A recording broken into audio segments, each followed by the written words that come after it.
and I would like to hand it over to Harold, who is going to tell us his story of his story with Alice, his lovely wife Alice, and himself. So on that note, I'm going to hand it over to Harold. Thank you, Harold. I was asked to tell our story, so here it is, very briefly. Okay. If I was a politician, of course, I could talk all day and not say a thing, right? I'd vote for you. Alice and I met in the mid-50s. You people weren't even born yet, right? Right. Anyways. That's back when the earth was green and life was much simpler. But not to bore you with the details, we met in church in Paris and we dated for a while. Fast forward 45 years or so, we met again in church in Brantford. Several years later, in 2011, we were married. We are now in our 10th year. In November 2019, I was finally forced to admit Alice into the John Noble home as I was no longer physically able to care for her.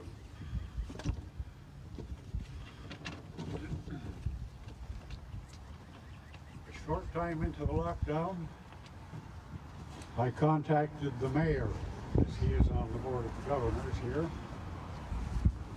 and I would like to read a portion of a lengthy letter I wrote to the mayor and a councilman after several back and forth emails. It was a challenge to the mayor, which I now repeat publicly.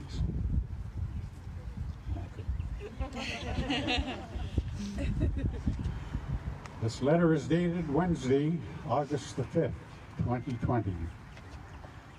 Good day, Mayor Davis and Councillor Carpenter. This is a John Noble Home update. I received a call from the administrator about visiting my wife Alice. To say the least, it was very disappointing. To tell me that I have to make an appointment to visit my own wife is ludicrous. And then only behind a screen, 6 feet apart for an allotted time, while wearing a mask. It's very demeaning and part of a socialist dumbing us down policy. These are rules you would find in a federal prison and are totally unacceptable in a democratic society. Yeah. Woo. Yeah.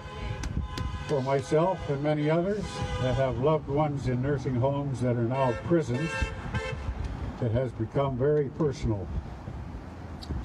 I have not had the freedom to care for Alice for 5 months as of this writing. It's been over a year now, with no change in sight. This, gentleman, is outrageous and criminal, and it needs to be stopped immediately.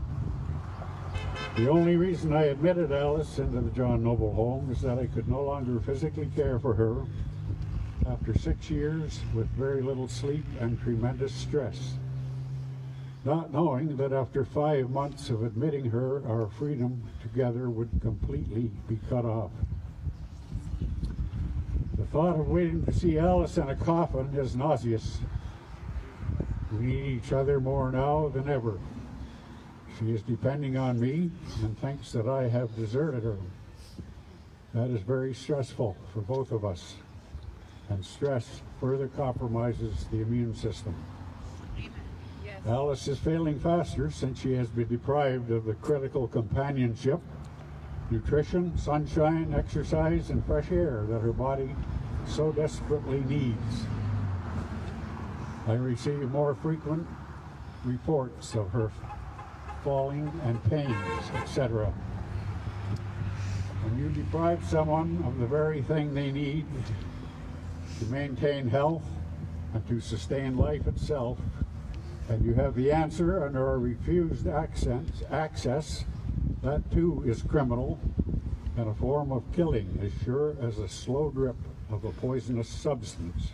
100%.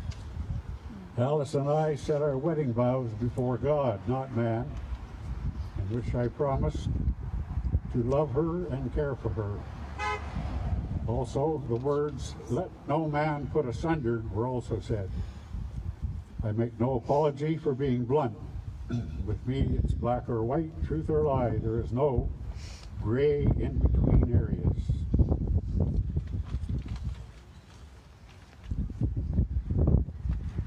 No one elected Soros, Gates, Fauci, Tam, or the infectious disease cartel to perform a social science experiment on the world population.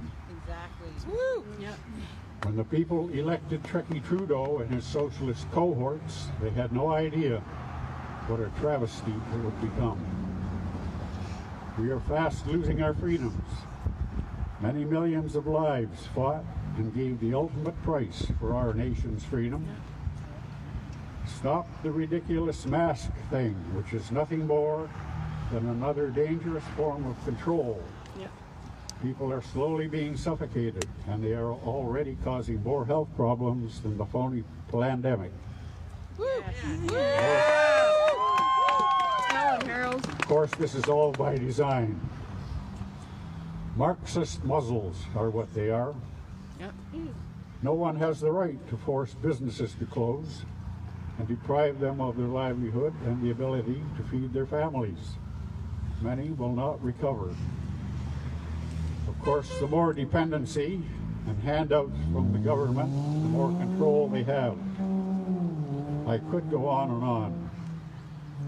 I am sure that you gentlemen are not blind to the seriousness of this whole COVID sham and the socialists have taken advantage of and pushing with their fear tactics to take control of all of us peons. We are on the brink of a socialist Marxist takeover worldwide, controlled by only a handful of psychopathic despots using their money and puppets and fueled by the lying mainstream media. Woo! I stopped listening to their propaganda years ago. People are listening to the wrong voices and are being manipulated, and they don't even realize it. It's nothing but psychological torture. Yep.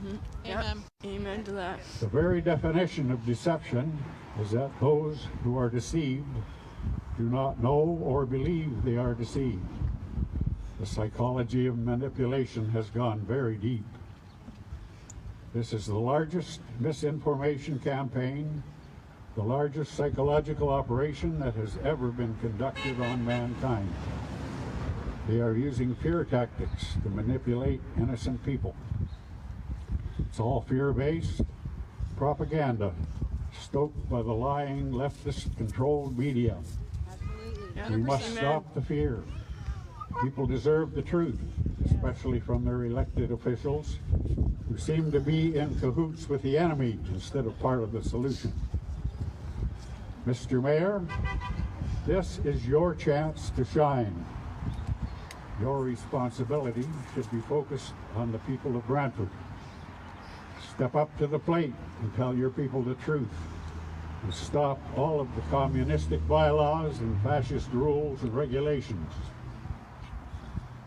Premier Ford is using a one-size-fits-all cut-and-paste formula for all municipalities, according to the situation in the GTA. His mask and spatial distancing rules don't even cite any scientific studies. Just do it, he says. I smell another puppet. I fear we will run out of puppet string. Oh well, we can always get more from Made in China. Woo! Oh dear. All cities are not the same, nor are all nursing homes, and they should all be assessed and evaluated separately by the mayors and councillors that were elected to do so. Yep. Who is going to take responsibility for the early death of many because they were deprived of the love and support of their families, which they so desperately need? Certainly not the socialists.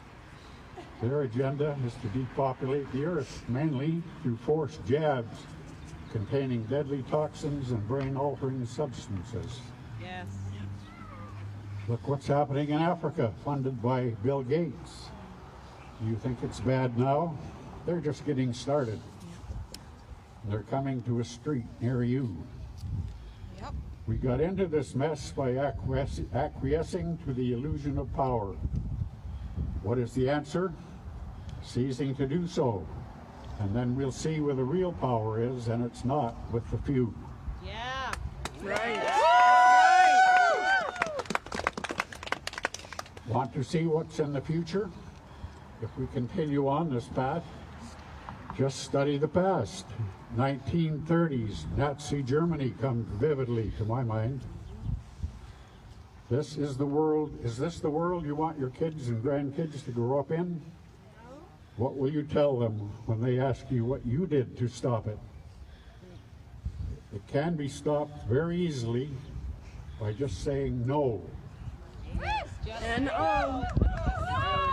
If enough people say no to masks, spatial distancing, mandatory jabs, martial law, 5G, one world currency, cashless society, etc., etc., that, my friends, will end it.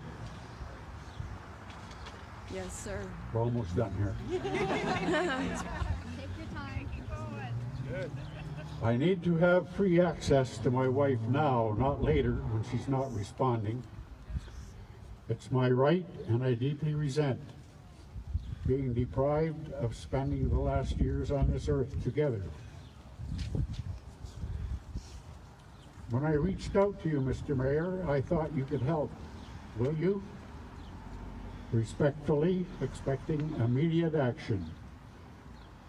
No apologies, but many frustrations. Signed, Harold. And I got no response. So I followed up August the 13th, today, Mayor and Councillor. Your lack of response was disappointing, but not surprising. Your silence speaks volumes. This issue should be at the top of your priority list, and avoidance will not solve the problem.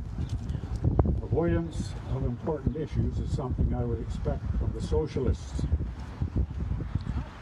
Yet another report of Alice falling, and bruises on her face and back pain. All very unnecessary had I not been foolishly barred from the premises. I wonder if these draconian rules would apply to the mayor's wife or mother. Right? I am still They respectfully awaiting never a do. face-to-face meetup, Rules for the. exploring other avenues. From the Ways and Means Committee Chair, Harold. Yes, respect must be earned and once lost, not easily regained. Amen.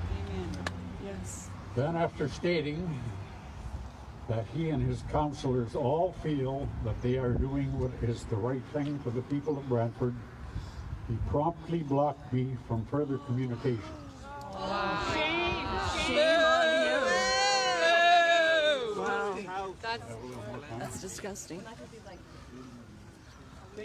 And in my research, I came across what they call the smoking gun.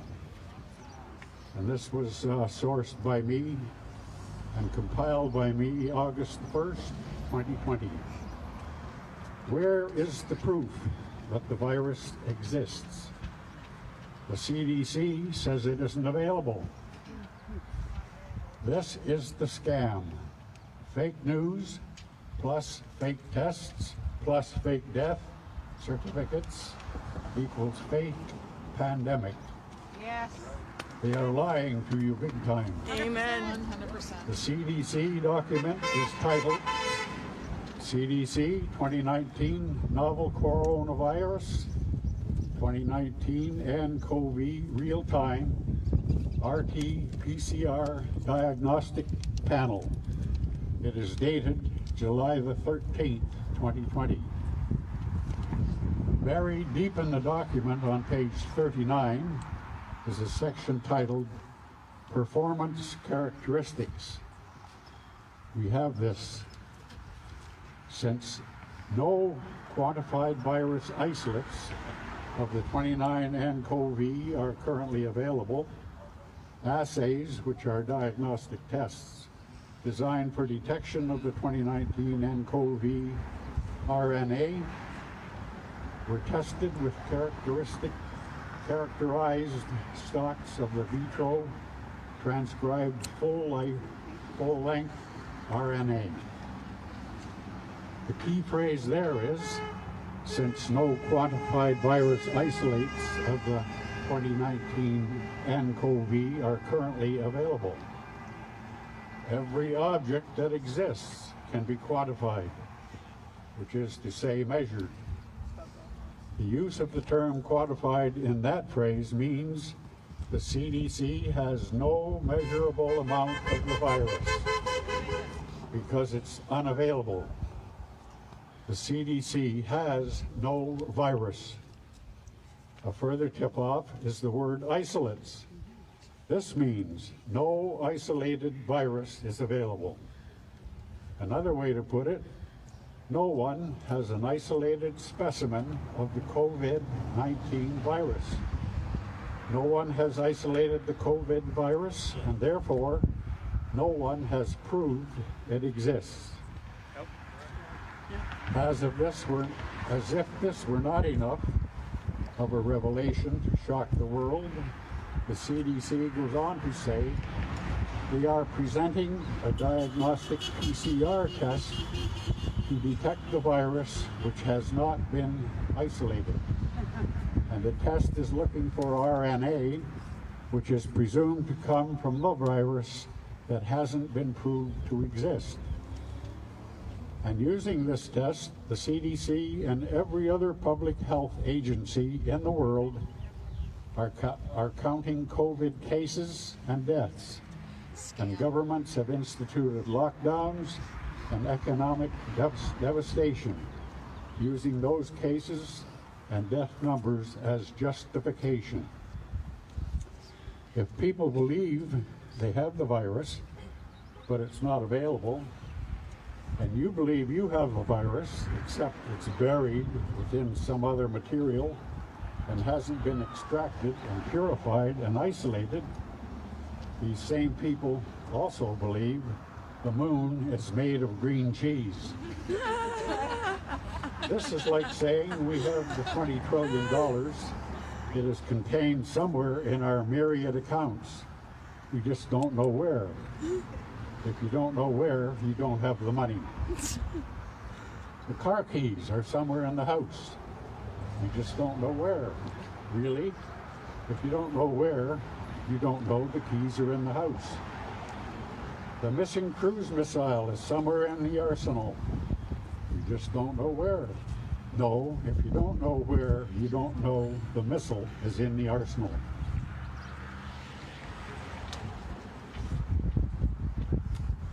COVID-19 virus is somewhere in the material we have.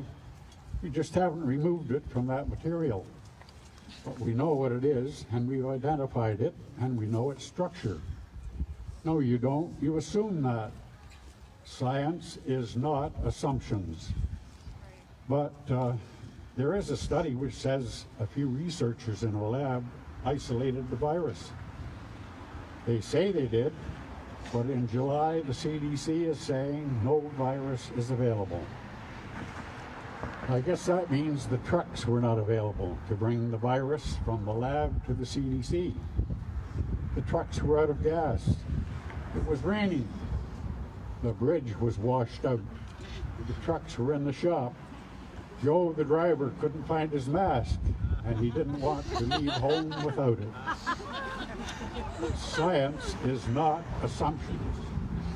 The pandemic is a great fraud down to the root of its poisonous tree. Yes. Stop acquiescing to the illusion of power. Take off the masks. Freedom is a God-given right. Look up beyond the few that are pulling the strings. God is still in control, and justice is very near. Thank you.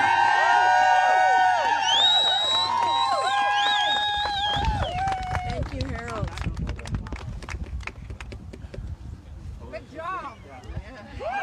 It's a good thing you didn't want to talk publicly. He said he was going to come present in 15 seconds. You don't need a microphone. Oh, yes, I do. Harold, give us a hug. That was amazing. Thank you. Great job, Harold. That was a beautiful letter that was sent to the mayor with no response. Disgusting. Disgusting is right.